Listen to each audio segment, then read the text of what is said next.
Peter B. Collins. Peter B. Collins, news and comment. It's Tuesday, April 18th, 2017. It is the official deadline for you to submit your tax returns. And I submit that this is an exercise in futility. Basically, the IRS forces you to fill out these forms to prove that you didn't lie to them when you filled out the forms. Because they've already got almost all of the information that you put on your tax returns. And this suspicion occurred to me over the last month or so. Every evening I'd put aside a half hour, maybe an hour to work on my taxes. I've been doing my own returns for years. I don't know, maybe 5 years out of 40, I hired a tax preparation expert. Other than that, I do it myself. And it gets more and more convoluted, despite the fact that everything is computerized. The IRS has the data from my Schwab account of whether I earned dividends or owe capital gains taxes from last year. They've got a record of any W-2 income that I have. In my case, what they don't have is the income or loss from my business, Schedule C. But last night, this was confirmed for me in a brief exchange between Trevor Noah, the host of The Daily Show, and his guest, Austin Goolsbee. Goolsbee is an economist, served in the Obama administration, and this appeared to be rehearsed, but it was squeezed in right before the end of the interview. And Noah said, "Hey, Austin, you got any ideas on how we could change the tax system?" And he said, "Yeah." He said, just what I told you, that the IRS has the information from other people about your finances in the past year.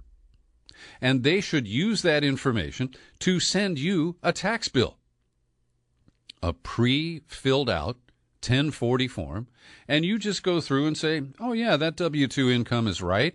Or maybe you make a correction and say, they missed $10 of dividends from XYZ Corporation. I'll report that.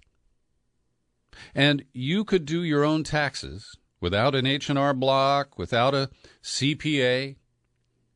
You could probably do it in half an hour or less. And for many people who use a 1040A and some of the short forms, it would be like mailing back a postcard. And Austin Goolsbee was asked by Trevor Noah as the show was wrapping up, so hey, why hasn't this happened? And the answer is that we have a $2 billion industry based on tax preparation. These are the people who sell the loopholes to the rich and who fill out the forms for the rest of us.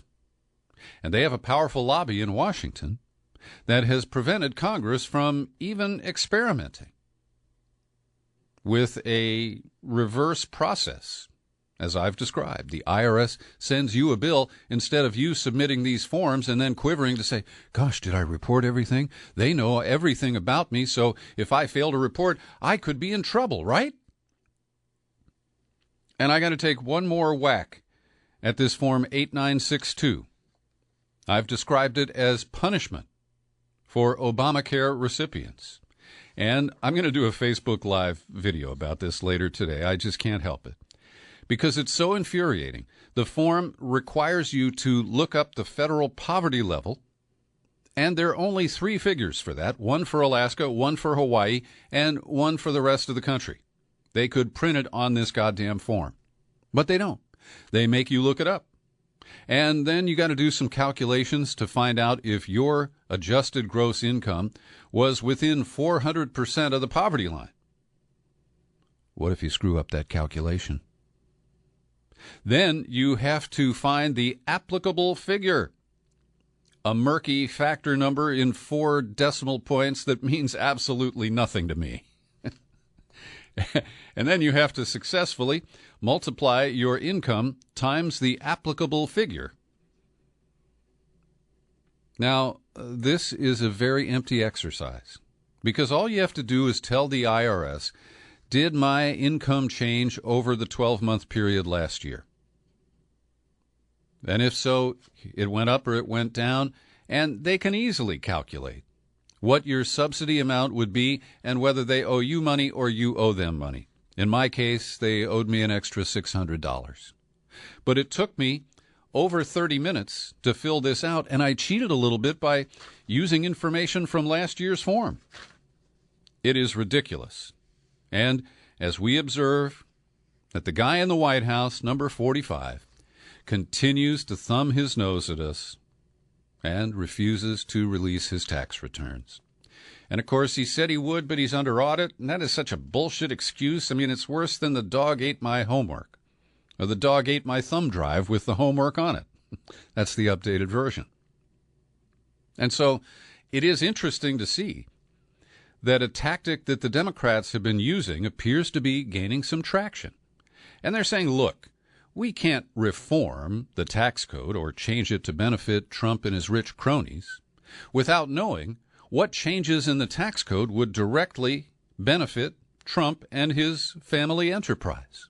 And for example, we know that Trump hates the alternative minimum tax. And we know from the single tax return we've seen that was sent to David K. Johnston that in 2005, he only paid taxes because of the calculations of the alt-min tax. And so, without knowing how that benefited Trump in other years, we can only guess that removing the alternative minimum tax would be a real benefit to Donald Trump. So these are not insignificant issues. It's not just people curious about how much money he made. It might disclose contacts with Russian individuals and entities that would be interesting to the current investigation. And now more than a dozen Republican lawmakers say that Trump should release his tax returns. And this is interesting because, as I mentioned, this does appear to be a useful tactic. Stephen Mnuchin, who is the Treasury Secretary and the guy who managed all those foreclosures at Indy Mac was the name of the bank, I think. Well, he told the Financial Times that Trump's goal of getting a tax plan signed by August was not realistic at this point. One of the other issues is they needed the repeal and destruction of Obamacare in order to create the phantom savings that could then be given to the rich in the form of corporate and personal tax cuts. So here we are on the day when many Americans have to fork over extra money to the government. And Trump is arrogantly, really insulting each and every one of us with his actions or failure to release his tax returns. Meanwhile, it was down to the final 10 minutes in Arkansas last night when the United States Supreme Court declined to allow the state to go forward with the scheduled executions. This is a major victory for the condemned inmates and their attorneys. And the court was petitioned earlier in the day, and finally at 11:50 p.m., just before the death warrant for Don Davis was about to expire, the court announced it had declined to lift a stay on that execution, leaving it in place. Now, this brings to 3 the number of convicted and condemned prisoners who have been spared the ambitious execution schedule set by Asa Hutchinson, the Republican governor, former member of Congress, and a certified Neanderthal. So the next one is scheduled for Thursday night, and they still have, at least on their planning documents, plans to conduct executions this Thursday, next Monday, and the following Thursday. And it remains to be seen if court action will be able to delay and at least temporarily block those executions. As you know, the cocktail of lethal drugs that they need to execute these men is also expiring at the end of April. There don't appear to be any fresh sources of the execution drugs. And I find this Supreme Court ruling interesting because in the last few years, they've been taking the position, don't bother us with these appeals about how you execute these people. Just snuff them, for God's sake. You know, we've decided to kill them. Who cares how it happens? I mean, it's really that callous, the tone coming from the Supremes. So this is a bit of a change. And I'm not going to credit Judge Gorsuch, who just arrived on the bench, although he likely would have participated in the discussions on Monday night. Today, the Trumpster is traveling to Kenosha, Wisconsin. That's north of Milwaukee. He's going to the Snap-on Tools plant, probably to ogle the calendars with hot babes that Snap-on Tools is most famous for. But he is going to put his Don Trump Hancock on another one of these, flashy executive orders. And we're told that it is aimed at making it harder for technology companies to recruit low-wage workers from foreign countries and undercut Americans looking for jobs. Now, I generally support this notion. I think Barack Obama could have done more to use the bully pulpit to shame American employers in ways that Trump has done with limited success. And, of course, he exaggerates the limited success to the hilt. But I do credit Trump for taking the initiative. But like so many cases, just like the wall that is being built to keep out people who aren't trying to get in, for the most part, well, it turns out that the tech industry has sharply reduced the number of applications for H-1B visas, and I don't know exactly why. Last year, there were 236 applications for 85,000 visas that were granted. And as of the current, I don't know when this cutoff point is, but the San Francisco Chronicle, on a front-page story today, reports that the number of applications has fallen below 200,000. It's right at 199,000. So once again, Trump has a solution for a problem that appears to have in many ways corrected itself. Hey, don't let reality get in the way of your spun-up version of reality, Donald. And here's another example of that. As we know, Trump got into a bluffing contest with Kim Jong-un, the wacky and unpredictable leader of North Korea. And in full bluster, Trump announced that we had a flotilla. He called it an armada, a beautiful armada, and he blurted out that included a submarine that appears to be leaking information that should have been kept secret, if not classified. And he said that that armada was steaming for the Korean Peninsula. So Mike Pence goes, backed up by this U.S. flotilla, armada, whatever you want to call it. And Mike Pence goes to the 38th parallel, the demilitarized zone. And he looks tough and he squints over the border at North Korea. And the photo op is highly successful.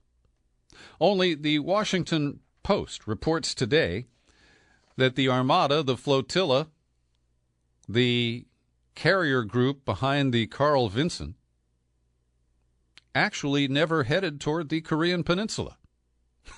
In fact, it did not sail north from Singapore on April 8th. Instead, it took a course that has led it 3,000 miles from the Korean Peninsula. It is now lurking in the Indian Ocean. And we have no explanation as to why we were told it was headed toward North Korea or why it didn't go there. Meanwhile, dictators got to stick together, or would-be authoritarians. So yesterday, Trump called the president of Turkey, who just rammed through in a challenged election a series of referenda that sharply expand his autocratic rule and allow him to stay in office at least for another 10 years, if not longer.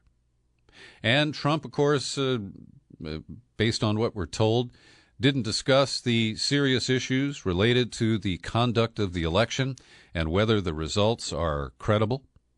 Now, he just congratulated Erdogan on cementing his power, probably the way the Donald lusts for here in the United States.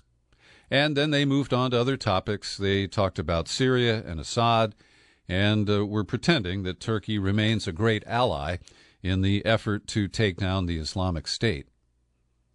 But that referendum has serious issues. First of all, the official tally showed it passing by a slim margin, 51.4 to 48.6%. And an observer group said that 2.5 million votes, roughly twice the margin of victory, are highly suspicious. Now, there are many suspicions, and there's some videos that at least anecdotally support this, of widespread ballot box stuffing in almost all of the 165,000 ballot boxes nationwide. And they changed the rules right in the middle of the election process on Sunday, the day of the election. The Electoral Commission increased the burden needed to prove allegations of ballot box stuffing by removing a requirement for stamps on the ballot and on the envelope in which it is placed. Now, you might say, oh, these are mere technicalities. You know, the will of the people has been expressed. But we've seen this kind of gamesmanship with the election process, right here in the United States. It will unlikely affect the outcome. My headline would read, "In About Face, May seeks June election." This relates to the United Kingdom, where Theresa May serves as prime minister despite the fact that she was not elected to the job. She took over when David Cameron resigned in disgrace after the narrow passage of the Brexit referendum, the advisory referendum that passed last year, and that Theresa May has treated as a command to depart from the European Union. And she has begun the Brexit process by invoking, I think it's Article 50 of the European Union Agreement, and that process is underway.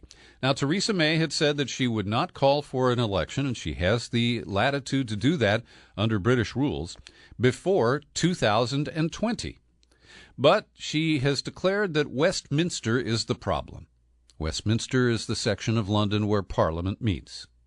And so in language that is more meaningful in Britain, she said the country is coming together, but Westminster is not. And she only recently and reluctantly came to this conclusion. Therefore, she's calling snap elections for June 8th, and this is breaking her oft-repeated vow. But she sizes it up that she doesn't have the votes in Parliament to complete the Brexit process, and that before they get into the messy details and the Conservative Party loses traction, that she wants to shore up her support.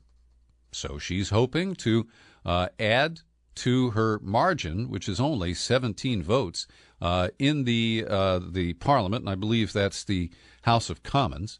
And so this is a risky move. I honestly don't know the answer to the question I'm about to ask, and that is, what if she doesn't gain seats in Parliament? What if she loses? Well, the other parties are in somewhat disarray. The Labour Party under Jeremy Corbyn doesn't seem to have much going on right now, and there is a Liberal Party candidate who has gained some ground in recent weeks. But this is a bit of a head-scratcher, and we'll continue to watch it and see where it goes. Today I'm releasing a new in-depth interview to my subscribers at peterbcollins.com and everywhere else you can find the podcast, except for YouTube. The interviews don't get distributed to YouTube. And my guest this time is Wilmer J. Leon III. He's got a doctorate in political science, and he's an African-American commentator who's just published a new book based on his columns during the Obama administration called Politics, Another Perspective. Commentary and analysis on race, war, ethics, and the American political landscape in the age of Obama. And Wilmer Leon gave me a very direct answer when I asked him why Hillary Clinton lost last November. So, Wilmer, in your view, why did Hillary Clinton lose last year? Because she ran a lousy. Wait a minute. It was the Russians. It was Comey. You don't have to go to Russia, call the Republicans, and you don't have to go to Comey or the Kremlin. Just call Chris Kobach, the Secretary of State of Kansas, and the cross-check program. and then we can talk about what really impacted the vote. And Greg also was able to point out and show the data that Donald Trump, if the votes in Detroit had all been counted, he would have lost Detroit by a huge margin. And surprisingly, to some, not me, because I called it, he would have lost Arizona and Pennsylvania and North Carolina. I invite you to listen to the full interview with Wilmer J. Leon III. We covered a lot of ground, and I found his comments interesting and worthy of your consideration. He and I agree on many issues, including the outsized role of Israel in defining American foreign policy and influencing leaders of both parties. My podcasts are made possible by people like you who send in $5 or $10 a month, $50 a year. We call it a subscription. And every day I like to pause for a second and identify the people who do that, like Jeff Lipinski, Don Cisney, Julie Dupree, Casey Condon, and the folks at DGL Engraving.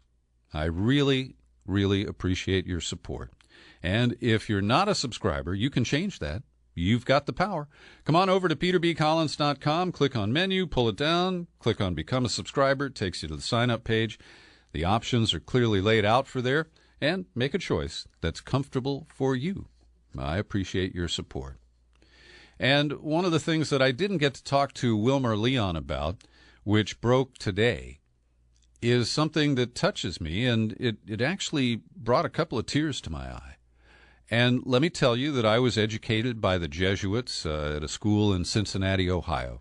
And I respect the Jesuits as the Catholic order that has really provided great educational institutions. And one of them is Georgetown University in Washington, D.C. And it was discovered last year that in 1838, the Jesuits who founded Georgetown sold 272 slaves and used the proceeds to help endow what was a floundering new college.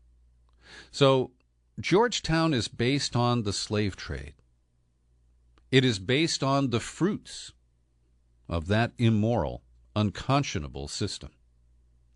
And to its credit, the leaders of Georgetown convened a ceremony today, a religious service, where they apologized, held a day of repentance, and they hosted over 100 men and women whose ancestors were among those sold as slaves in 1838.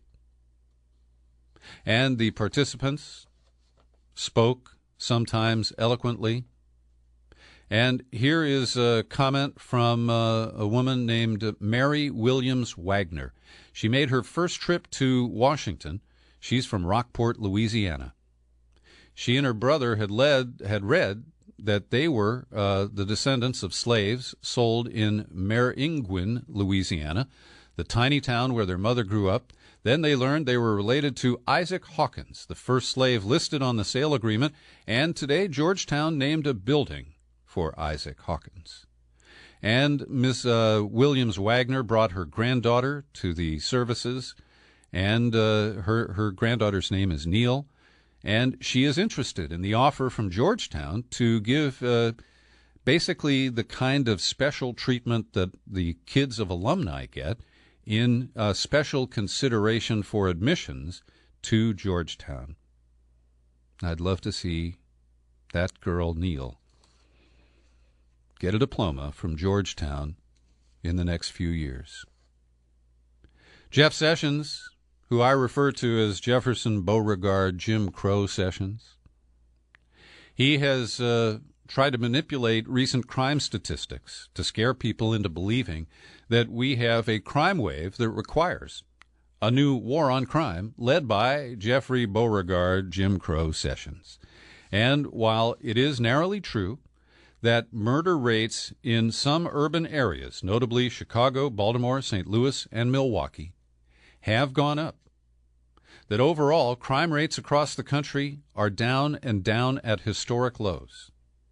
And yet Jeff Sessions wants to tell you that the violent crime rate increased between 14 and 15 by 3%, and that this means that we've got to lock people up for longer periods of time and really revisit what Obama tried to correct. And this was a central part of my conversation.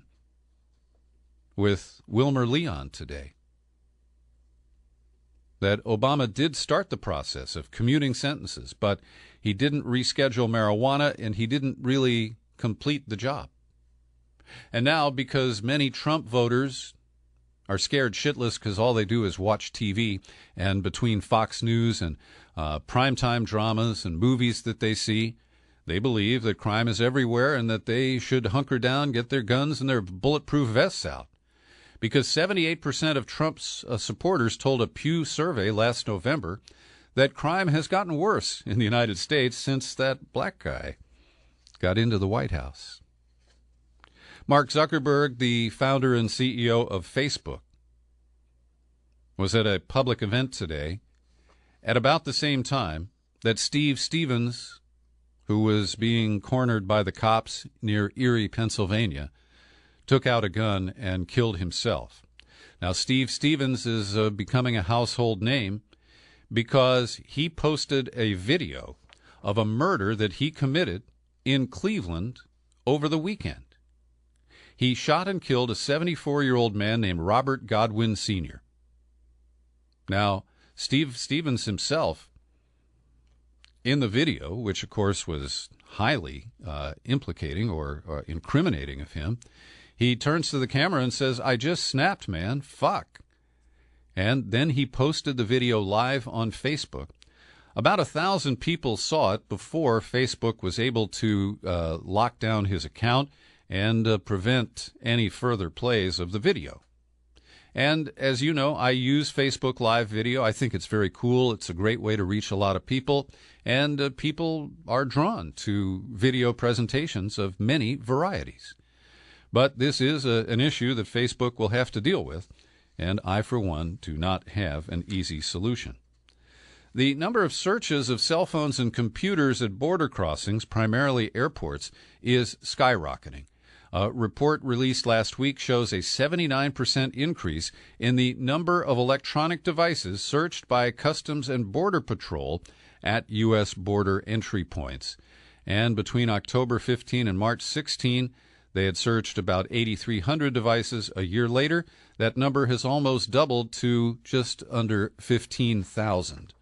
And we still don't have good guidance. It is believed that the authority does exist for them to demand almost anything of anyone, even an American citizen without a criminal record or any other complications, that we must submit to these kinds of searches. And look what they do to rationalize this, all right? Here's a statement from the Deputy Executive Assistant Commissioner, John Wagner. He said that these searches affect fewer than 0.01% of international travelers. They have contributed to national security investigations, arrests for child pornography, and evidence of human trafficking. Now, I deplore violations of national security, makers and users of child pornography, and human trafficking. But the idea that people at the border are there to look for kiddie porn violations is really insulting. This is mission creep, pure and simple.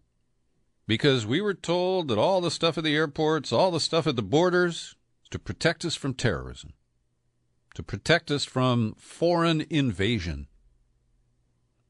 And I have a friend, or a guy I know. He's in his late 70s now, and he ended up doing a couple of years in federal prison because he came back to the United States and was stopped at San Francisco International Airport. They took his computer. They found a couple of images of child pornography that he thought had been erased from that computer. They had no warrant. They had no probable cause. They simply took advantage of his willingness to let them look at his computer. And that's not what is supposed to be going on. But most people can rationalize that. Well, say, child pornography, that's evil, and who cares what the process is to intercept the people who've got it? Well, I do. Similarly, immigration arrests have risen 33% in the first weeks of the new administration. And I freely acknowledge that Barack Obama was responsible for deporting more people than his predecessors, 2.5 million people in 8 years. But the Trump immigration teams are hoping to beat that record in short order, and they're doing it by changing the terms of who gets deported. Now, most of the 2.5 million that were deported under Obama were people who were suspected of, or in most cases had been convicted of, a serious crime. But those standards have been blown out, and now basically anybody who comes into contact with ICE who is deportable for any reason will be expelled. Kudos to whowhatwhy.com and Russ Baker. They were the persistent critics of the official narrative of the investigation of the Boston Marathon bombing 4 years ago, April 15th.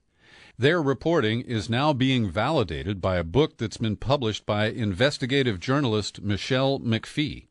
And the book is called Maximum Harm, and it opens up a lot of the questions about the way the FBI managed the investigation, the manhunt that was conducted, the prior contacts between Tamerlan Tsarnaev, the older of the brothers, and the FBI and the CIA. And there remain many unanswered questions that the corporate media doesn't have any interest in exploring. And I'm linking in the show file for today's podcast to Who What Why's interview by Jeff Schechtman of Michelle McPhee. I think you'll find it very interesting. I plan to get her book and read it, and when I have, I'll try to line up an interview and bring it to you, maybe in the next month or 6 weeks. And finally, I've been holding on to this piece that Glenn Greenwald published last week at The Intercept. He describes a recent speech by CIA Director Mike Pompeo, which is chilling if you have any concern for your First Amendment rights and the rights of journalists. Because what Greenwald pointed out, and let me note that this was published last week, and I have seen nothing, no outrage or other response from mainstream media editorialists or commentators or any elected officials, because this was basically an assault on WikiLeaks. And Mike Pompeo is calling for a big crackdown.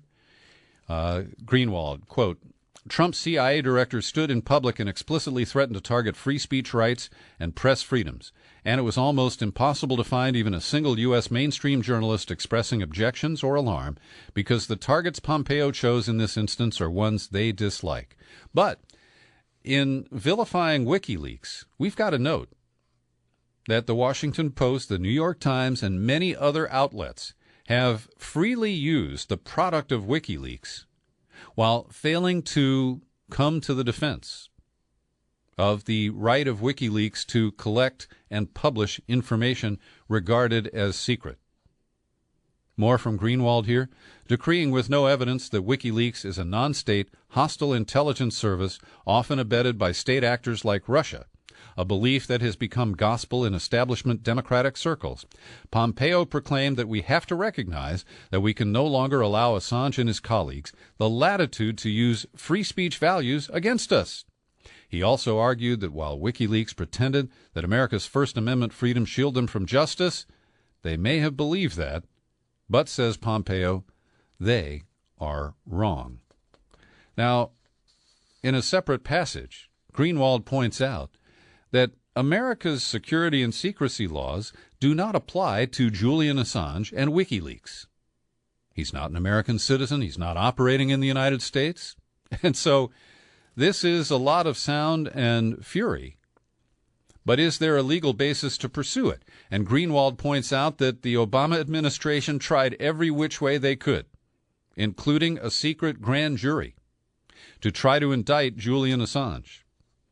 And they could not come up with a legal basis to silence WikiLeaks. Thanks for joining me for my News and Comment podcast. It's available free every day, including on YouTube. I'm Peter B. Happy trails to you until we meet again. Happy trails to you. Keep smiling.